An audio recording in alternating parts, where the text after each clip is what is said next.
Sir बड़ा हंगामा है। पहले हामिद मीर साहब की ऑडियो और नसीम जहरा, सॉरी ऑडियो कह रही हूँ, हामिद मीर साहब और नसीम जहरा साहिबा की एक टॉक शो है, उसके ऊपर बहस चल रही थी जिसमें उन्होंने बाजवा साहब का नाम लिया और कहा कि जी भारत से जंग नहीं लड़ सकते।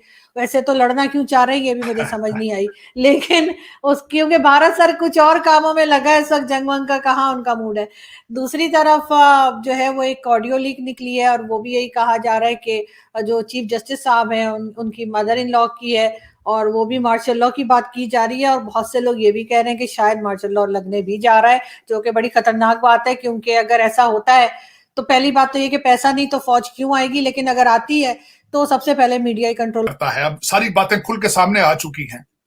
आईएसआई हेड जो है वो डिसाइड करता है कि एक पार्टी को रोक के दूसरी पार्टी को आगे लेकर आना है, तो ये मार्शल लॉ है और क्या है। जिस तरीके से वो कहा जाता था कि जजों को मैनेज करना है और जजों के जाके, वो आपके सदीकी साहब है पिंडी वाले, जो जज साहब थे रावलपिंडी इस्लामाबाद कोर्ट के, उन्होंने चीफ के कहा किस तरीके से मुझे जो है आईएसआई चीफ जो है वो इससे क्या बातें करते थे। तो ये मार्शल लॉ है ओरिजिनली अगर देखा जाए। इसमें वाली बात ये है कि हमारे भाईजान जो है वो अपनी चीजें तो मनवा लेते हैं, सारा कर लेते हैं। आज मैं आपको एक छोटी सी मिसाल देना चाहूंगा। हमारे अमीरुल मोमिनीन ने आज ईद का जश्न किया है जमानत पार्क के अंदर, उन्होंने जश्न मनाया, वहां पे बच्चियों ने गाने गाए हैं। उन्होंने उसमें आके फिर आज कहा है कि बाजवे को जो रिश्वत है, खराबियां, तो वो तो उसको अच्छी लगती थी, वो बुरा मानते ही नहीं था। आज फिर उन्होंने अटैक किया है एस्टेब्लिशमेंट के ऊपर। तो अगर ये सारा कुछ है, अपनी मर्जी की चीजें कर लेनी उसमें से, अपनी मर्जी की करप्शन कर लेनी सारी उसमें से, लेकिन कौम को बचाने के लिए, पाकिस्तान को बचाने के लिए कुछ ना करना, ये ज्यादती है। आज अगर मार्शल लॉ लगता है, हालात आपके बहुत खराब है, कोई शक नहीं है। सख्त फैसले को जो करने की सलाहियत रखती है वो सिर्फ आपकी फौज ही रखती है, दूसरे किसी के पास कोई सख्त फैसला करने की सलाहियत नहीं है। लेकिन देखना यह है कि वो आगे आएंगे तो क्या करेंगे, फिर इनके साथ मिलजुल के ये आगे पार्टियां बनाएंगे, फिर पार्टियां बनानी शुरू हो जाते हैं, कौम को कुछ नहीं देते। परवेज मुशर्रफ साहब ने भी पार्टी बना ली थी सियासी, चीफ जस्टिस इफ्तिखार चौधरी साहब बाहर निकले, उन्होंने भी सियासी पार्टी बना ली थी। और भाई आप जब आप यूनिफॉर्म में भी तो सियासत ही करते हो ना। बाजवा साहब ने तो बड़े खूबसूरती से अपने 6 साल पिछले जो थे सियासत की उन्होंने यूनिफॉर्म पहन के। अब उतरते हो तो पार्टियां बना लेते हो। अगर ये करना है तो फिर पाकिस्तान नहीं बचता। देखिए मैं एक चीज हकीकतन आपको बताऊं, बहसीत student of political science, developing country such as Pakistan, जहां पे तालीम बिल्कुल ही नहीं है, जहां पे 18 फिरके आप सारा दिन लड़ते हैं आप फिरकों के पीछे, जहां पे किसी को कह दिया जाए कि यार इसने ब्लास्फेमी की है कहीं, तो लोग पत्थरों से लोगों को मार देते हैं, पत्थरों से मार देते हैं। शक पड़ जाए तो किसी पे। इन हालात के अंदर अगर देखा जाए according to the political science, हमेशा तरक्की के लिए सिंसियर डिक्टेटरशिप की जरूरत होती है। लेकिन जोर किस पे? सिंसियर। आपके डिक्टेटर तो आते रहे हैं माजी के अंदर, लेकिन सिंसियर नहीं थे, डिलीवर कर सकते थे। जियाउल हक साहब का मार्शल लॉ सख्त तरीन मार्शल लॉ था, कोड़े तक मारे गए चौकों में लोगों को, लेकिन इंडस्ट्री नहीं लगा सकी, पाकिस्तान की मुआशी हालात ऊपर नहीं कर सके। पैसा बहुत आया, यहां पे बहुत आया, ट्रेलर्स में आते थे डॉलर, तो भाई ट्रेलर्स में आते रहे हैं, लेकिन वो सारे वहां से लंदन और दुबई और अमेरिका जाते रहे, वहां रुका नहीं है, ये नुकसान किया। और दूसरा द वे उन्होंने रेडिकलाइज किया जियाउल हक साहब ने, अगर उस तरह का मार्शल लॉ लगना है तो फिर you are over with it. लेकिन अगर मैं समझता हूं कि इस वक्त जो सर्कमस्टेंस देखें, आपके अदारे उजड़ चुके हैं, कोई ढकी छुपी बात नहीं, उजड़ चुके हैं। रोजाना ऑडियो निकल रही है इदारों की। मैं समझता हूं आपके चीफ साहब, जो चीफ जस्टिस साहब रोजाना कहते हैं जी बैठ के फैसले करें, बैठ के फैसले करें, पंचायत बुलवाएं, पंचायत। यार खुद फायद इसाक साहब तो आप बैठते नहीं हो, खुद तो आप दूसरे जजों के साथ बैठने के लिए तैयार नहीं हो, तो सियासतदानों को कहते हो कि बैठ के फैसले करें वो। और दूसरा जो आपका अमीरुल मोमिनीन है, जिसके लिए आप रोते फिरते हैं अदालतों में बैठ के, वो उसकी तकरीरें सुन ले। आज भी उन्होंने जो तकरीर की क्या की। और दूसरा उनकी डिमांड देखिए, आज मौलाना फजलुर रहमान साहब ने बिल्कुल एक बात की और हकीकत हक की बात की। अमीरुल मोमिनीन साहब ने फरमाया कि अगर मेरी 2/3 मेजॉरिटी नहीं आती तो मैं इलेक्शन नहीं मानूंगा, मैं उस असेंबली में नहीं बैठूंगा, मैं उस असेंबली को फिर दोबारा तोड़ दूंगा। तो ये मैं आया तो ठीक है, वरना कुछ ठीक नहीं। वो जो हमारे इस वक्त जो कैम्ब्रिज के ग्रेजुएट हैं, जो एचिसन से पढ़े हुए हैं, जो कि एक पैदा हुए थे पाकिस्तान को रूल करने के लिए, बंदयाल साहब, उनको ये बातें नजर नहीं आती कि मैं जिसको सपोर्ट कर रहा हूं उसका माइंडसेट क्या है। उसने पहले 2 असेंबलियां दौड़ चुका है। वो कहता जब तक 2/3 मेजॉरिटी नहीं आएगी मैं उस असेंबली में नहीं बैठूंगा, मैं उस असेंबली को दोबारा तोड़ दूंगा। आप 10 इलेक्शन एक साल में कराने के आप पैसे हैं आपके पास?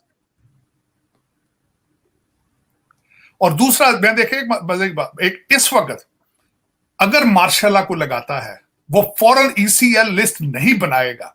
वो इन लोगों से जो मैंडेट खान साहब का क्या था, अमीरुल मोमिनीन का, जिन्होंने नाम ही रखा था तहरीक इंसाफ, मैंडेट ये था कि बाहर से पैसे लाएंगे। वो जो इनका छोटा सा एक बच्चा था ना, नन्ना मुन्ना सा, जिसने तहरीर की थी, उसने कहा हम IMF के मुंह पे इस तरह पैसे फेंकेगी। वो कहता था कि मैं इनके इसके नवाज शरीफ के और जरदारी के पैसे लेकर आऊंगा। एक सिंगल खोटा डॉलर नहीं लेकर आया, ये खोटा डॉलर, स्वाय वादों के। आज फिर वही बातें, आज फिर अमीरुल मोमिनीन ने वहां जमान पार्क में यही फरमाया, ओवरसीज पाकिस्तानीज को मैं कान से पकड़ के लाके यहां फेंकूंगा, वो बच्चे देंगे साल में 2-2 तो आप तरक्की कर जाएंगे। वो खुदा का नाम लो यार। आपकी पार्टी का जो सदर है वो अभी स्पेन में प्रॉपर्टियां ले रहा है, मोहन सिलाई स्पेन में प्रॉपर्टियां ले रहा है, तो हमारे पैसों पे नजर है आपकी? कुछ यार सोच के बोला करो जो बोलना होता है। आपकी पार्टी के लोग, आपकी पार्टी का सदर पाकिस्तान से पैसे ले जाके स्पेन में प्रॉपर्टियां ले रहा है, और आप कहते हो कि हम जाके वापस आपके वहां पे कदमों में डॉलरों के ढेर लगा दें। कैसे यार, कैसा तजाद है? आपके अपने बच्चे they are living large in London, उनको जिहाद में क्यों नहीं लेकर आती हो पाकिस्तान में? जुबान है बच्चे आपके, उनको कौन आए यार PTI के लिए, आप सवाब हासिल करें। आज भी उन्होंने कहा है, अमीरुल मोमिनीन ने हाथ में तस्बीह पकड़ के कहा है खवातीन को, जाओ तबलीग करो, PTI के लिए काम करना है, ये तबलीग है ये। तो अपने बच्चों को क्यों नहीं सवाब लेने देते भाई? उनको सवाब की जरूरत नहीं है, जिहाद की जरूरत उनको नहीं। लेकिन अंदर हकीकत आरजू, अगर जो सारे सर्कमस्टांसेस को मैं दो जमा करता हूं तो आपकी तबाही नजर आती है। मुझे इसमें उम्मीद की किरण उभरती भी नजर नहीं आती। लेकिन सर मार्शल वाली बात तो बहुत खौफनाक है, क्योंकि फिर ये दोबारा मीडिया कंट्रोल कर लेंगे और जिस तरह से होता है मार्शल में वही हाल होगा। एक चीज देखें, अगर हालात तो अब मुझे ये बताएं, आजकल कुछ हालात ठीक है, खासा वापस आते तो मीडिया के क्या हालात थे आपके? मोहसिन बेग कौन था भाई? वो मीडिया से ही था ना, घर में घुस के नहीं मारा था उनको। वो दूसरे आपके क्या, वो जो जिनके अपार्टमेंट, असद तूर साहब के घर में नहीं मारा गया था? अब सार आलम को गोलियां नहीं लगी थी? तो ये मेरा मतलब, पहले कौन से आपके हालात को मीडिया के कोई इतने, आजकल थोड़ा सा कोई तवज्जो हटी भी है उनकी, वरना तो मेरा आप तो बात भी नहीं कर सकते थे। मैं तो कहता हूं you are living in a hostage environment, और 22 करोड़ लोग हॉस्टेज एनवायरनमेंट में। आप मुझे छोटी सी, मैं आपसे बात पूछता हूं, आप कहते हैं जी मीडिया की बात, असेंबली के अंदर तकरीर करनी होती है, वो कहते हैं एग्जेम्प्ट होती है, जो मर्जी कर रहे हैं वो आपके MNA, जो मर्जी तकरीर। पटेल साहब की सॉफ्टवेयर हुई है अपडेट कि नहीं हुई? बिल्कुल हुई, बड़े मजेदार तरीके से हुई, एकदम ही मुकर गए वो तो। कहते नहीं जी मैं तो बात ही कहते, मैं तो बात ही ऐसी बातें करी ही नहीं है जी मैंने तो, खुदा की कसम मैं हैरान हूं। कहते हैं हमारा इस्तेकाक है असेंबली के अंदर, हम जो मर्जी बातें करें, करो भाई। लेकिन सर हामिद मीर साहब ने जो बात की सर नसीम जहरा के साथ, हामिद मीर ने जो कुछ कहा, अगर वो हकीकत है, बेच दिया है और हम जंग नहीं, तो सर जंग तो हम वैसे ही नहीं लड़ सकते, वो तो हमें पता ही है। आपने माजी में 4 पटाखे चलाए घंटों के हिसाब से थे। मुझे कल परसों किसी ने बात की, उसने कहा यार जंग होगी इंडिया पाकिस्तान की। मैं क्या, पहले भी घंटों में हुई है, दिनों में नहीं हुई। हमारे पास तो असला इसलिए हालात ही नहीं है। लेकिन हरसू सबसे बड़ी बात यह है कि आपको सिंसियर लीडरशिप की सख्त जरूरत है। पता नहीं कहां से आनी है, मेरी समझ से बाहर है। इस वक्त आपका जो लोग इस वक्त आपके पास मौजूद हैं, ये लीडर नहीं है, हाँ, डेफिनेटली, इसमें कोई शक नहीं। अब वो एक इंसान, मैं तो हमेशा ही बल्कि ट्वीट करता हूं इस चीज का, मैं खुद मुतलाशी हूं, ढूंढ रहा हूं कि 22 करोड़ लोगों में वो इंसान कौन होगा जो पाकिस्तान को बचाएगा। मुझे तो खुद समझ नहीं आ रही, बिल्कुल समझ नहीं आ रही है। खान साहब की बातों का तो तजाद ही इतना ज्यादा है। खान साहब के बारे में तो वॉल स्ट्रीट जर्नल लिख चुकी है कि रेडिकल आइडियाज हैं, रेकलेस बिहेवियर है, इम्प्रैक्टिकल इसकी सारी आइडियोलॉजी है। और देखे ना कहां साइफर पहले लेकर 1 साल के अंदर अंदर पहले साइफर से खेला गया, फिर अब उनकी मिन्नतें तरले कर रहे हैं, हम नॉट एंटी अमेरिका, हम नॉट, अब यहाँ लॉबी फर्में हैं, अब कांग्रेसमैनों से बातें हो रही हैं, पता नहीं क्या है। होते होते वो तो पंजाब के चीफ मिनिस्टर तक पहुंच गए ना, कि अब उनका नाम आ गया है कि जी मोहसिन नकवी ने मुझे हटा दिया है। हाँ। लेकिन सर साथ साथ ये भी है कि जिस तरह से लोग बात कर रहे हैं, वो जो ऑडियो लीक आई है उनकी चीफ जस्टिस साहब की सास की, तो उसपे लोग कह रहे हैं कि जी वो 2 खवातीन बात कर रही है, प्राइवेट बात को जो है वो इस तरह से रिकॉर्ड करके लगा दिया, ये तो गलत बात है, उनका कोई लेना देना नहीं है। आप क्या कहेंगे कि आरज़ू वो 2 औरतें नहीं है, वो चीफ जस्टिस की सास है, और दूसरी खातून वो है जिनसे पहले एक जस्टिस साहब, उनके हस्बैंड से एक जस्टिस साहब की बात हो रही थी कि मरियम को खुडे लाइन किस तरह लगाना है। सबसे बड़ी बात यह है कि वो ऑर्डिनरी वुमेन नहीं है। सही। और दूसरी एक बात यह है कि उसमें लोग, क्योंकि वो तो कहते हैं ना जी, खैर आंखों पे पट्टी है ना, 22 करोड़ लोगों की आंखों पे पट्टी है, वो तो कहते हैं मुर्शद है ना, पीर बादशाह जिंदा पीर। उसने ये मैसेज में ये कहा है कि मैंने उमर को मैसेज किया है कि मैं जलसे में थी। फिर उसने उसी के अंदर दूसरी खातून ने कहा कि जब मैं कहती हूं दूसरे लोग अंधे हो जाएं, पागल हो जाएं दूसरे लोग सारे जो उसके पीटीआई के अपोनेंट है। फिर उन्होंने उसमें यह भी कहा है कि मैंने बच्चों को कहा है उमर के कि तुम वहीं रहो, अपने बाप के पास रहो और उसके ज़हन को तैयार कर। तो मेरा मकसद ये है कि ठीक है, अगर यही आप चाहते हैं, यही आपको भाई, अच्छा सबसे बड़ी बात, एक्विजिशन आप पे पहले ही है, मौजूद है आप पे। खोसा साहब के ऊपर एक्विजिशन मौजूद है कि उन्होंने इसको कहा था, इमरान खान को खुद कहा था, कहां सड़कों पे जलील हो रहे हो, मेरे पास आओ, मैं इसको डिस्क्वालीफाई कर दूं। पहले ही एलिगेशन मौजूद हैं। और बाजवा साहब इस पे कई दफा बोल चुके हैं कि खोसा साहब की अदावत थी उनके साथ, या कुछ चीजें ऐसी थी जिसकी वजह से उनको किया गया था। लेकिन मेरी नजर में इस वक्त इलेक्शन आप कहते हैं हल इस चीज का, लेकिन प्लेइंग फील्ड कौन देगा वहां पे? जो ज्यादतियां पहले डिस्क्वालीफाई किया गया नवाज शरीफ को, आज वो मजलूम नजर आ रहा है बिल्कुल। और जो एस्टेब्लिशमेंट की बातें नजर आ रही हैं, सामने सुनी जा रही हैं, अगर वो ठीक हैं तो वो फिर मजलूम है। और प्लेइंग लेवल फील्ड में फिर इमरान खान को भी डिस्क्वालीफाई करना चाहिए, होगा। और उसके बगैर लेवल प्लेइंग फील्ड नहीं मेरे ख्याल, अगर सियासत करनी है, जमहूरियत करना है।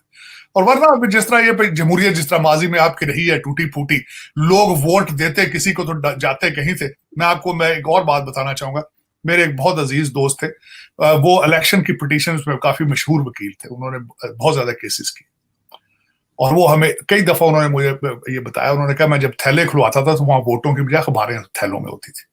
तो अगर इस तरह का आपका सिलसिला है, अगर इसी को आप जमहूरियत समझते हैं, तभी तो मैंने आपको कहा ना आरजू के according to the political science, जहां इस तरह का जंगल लॉ हो, जहां लोग पूरा अमला उठा लिया जाए। इमरान खान साहब के दौर में डस्का के अंदर इलेक्शन हुआ था, पूरे अमले को उठा लिया गया था, पूरे अमले को उठा लिया गया था, पूरी रात और पूरा दिन उनको हॉस्टेज रखा गया था। फिर उसके बाद किस तरह एक सिस्टम को नाकारा करके ऐलान किया गया था सारा 2018 के इलेक्शन। तो अगर इस तरह के मुल्क हों, जिस तरह के कांगो टाइप के मुल्क हों, अफगानिस्तान टाइप के आपके पास सिस्टम हो, तो इससे बेहतर है मार्शल आई लग गया है। कम से कम उस्मान बुजदार जैसे चीफ मिनिस्टर तो नहीं बन पाएंगे ना, फिर उसके बाद फराग गोमी है तो नहीं, कम से कम फौजी भाई कुछ थोड़े बहुत तो पढ़े लिखे होते हैं। ये तो दूसरे लोग तो बिल्कुल रूथलेस होके फिर उड़ाते हैं पैसों को इस तरीके से। फिर कितने टेक्निकल तरीके से उठियां ली जाती हैं, कितनी टेक्निकल तरीके से वारदातें डाली जाती हैं। लेकिन मेरी रिक्वेस्ट यही होगी कि मार्शल लॉ, लेकिन सिंसियर मार्शल लॉ, और पहले दिन ही उनको ईसीआर बनानी होगी और इन लोगों को जाने नहीं देना होगा। सब इनको होटलों में ले जाए, मैं ये नहीं कहता कि इनको मारा जाए। आप एक छोटी सी कॉल एमबीएस को कर लें सऊदी अरेबिया से, और उससे पूछ लें कि भाईजान ये किस तरह करके आपने पैसे निकलवाए थे, तो उनसे पैसे निकलवा लें। आपको आईएमएफ से भी जान छूट जाएगी, मुल्क में सुख का सांस भी आ जाएगा। और जो हमारे दूसरे जो इंस्टीट्यूशन जहां से सारी ये गंद बला आवाजें निकल रही हैं, उनको भी बुला के तो उनको खड़ा रखें ऑफिस में। ये नहीं कि उनको बात सुनो, या पहले वाले हालात नहीं है। सर पैसा फिर सिर्फ पॉलिटिशियन से तो नहीं निकाला जाएगा, एजेंसी वाले भी निकालें, फौज वाले भी निकालें, सभी निकालें, फिर सबने खाया है। लेकिन सर बिलावल भुट्टो जो उनका जो कहा गया है कि इंडिया जाएंगे और उस पे कई एतराजात जो हैं वो पीटीआई की तरफ से आ रहे हैं, शाह महमूद कुरैशी साहब भी कह रहे हैं और फवाद चौधरी साहब वगैरह भी, सभी उनको निशाने पे रखा हुआ है। आपके ख्याल से कितना प्रेशर होगा बिलावल भुट्टो पे कि वो जब इंडिया जाए तो क्या बात करें और क्या ना करें? देखिए, मेरे ख्याल में जाती तौर पर मुझसे पूछें कि बिलावल भुट्टो जो है उनकी मेरी उनसे मुलाकात हुई है। इज ए वेरी इंटेलिजेंट गाय, इसमें कोई शक नहीं। इंग्लिश उनकी speaking is very educated person, और उनकी ग्रिप भी है सब्जेक्ट पे, इसमें कोई शक नहीं। तो मेरे ख्याल में हमारे शाह साहब से बेहतर होंगे वो। शाह साहब भी बाहर आते जाते हैं, लेकिन उतनी चार्मिंग नहीं है दूसरे वो। और दूसरा, इस वक्त ज्यादा मसला जो है वो 2-2-4 है। दो मालिक के दरमियान अगर रिलेशनशिप ठीक करने हो तो इट्स नॉट कॉम्प्लिकेटेड, जब आपको पता हो कि this is a matter of survival. तो मैं वैसे जाती तौर पर पूछें अगर मुझसे, तो मैं